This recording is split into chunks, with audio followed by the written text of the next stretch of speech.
Sa Digo City, patay kagabi ang barangay kapitan ng barangay 3 de Mayo matapos na siya'y barilin ng hindi pa nakikilalang suspect habang naka-live stream sa kanyang Facebook.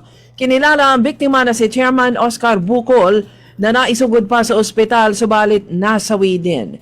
Makikita sa kanyang FB Live na may kausap din siyang tao nang marinig ang sunod-sunod na putok at nakita siyang duguan sa balikat habang humihingi ng tulong. Sa Caraga Region, umabot sa 15,000 pamilya o 15,500 na katao ang apektado ng nagdaang Tropical Depression Verbena sa riyon.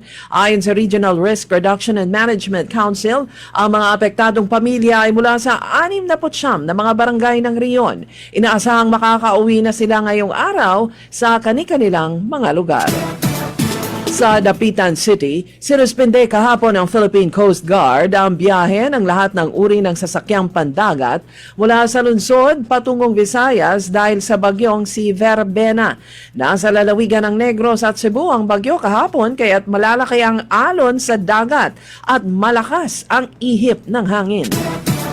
Sa Davao City, inanunsyo ng DTI Region 11 na ang mga sikat na produkto mula sa lungsod ay ibibida sa Mandayao, the Davao Region Trade Fair. Ito'y nakatakda naman sa December 4 sa Shangri-La Plaza sa Mandaluyong.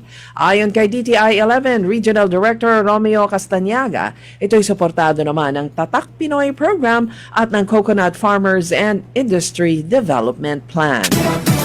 Sa Zamboanga City, huli dahil sa kasong estafa ang isang babaeng taga Central Luzon na nagtatago sa lungsod. Ang suspect ay isang 45 anyos na negosyante na merong warrant of arrest. Sinabi ng tagapagsalita ng PNP sa lungsod na ito ay isang wanted at patunay ito na kahit saan ang isang wanted ay matutukoy pa rin ng batas.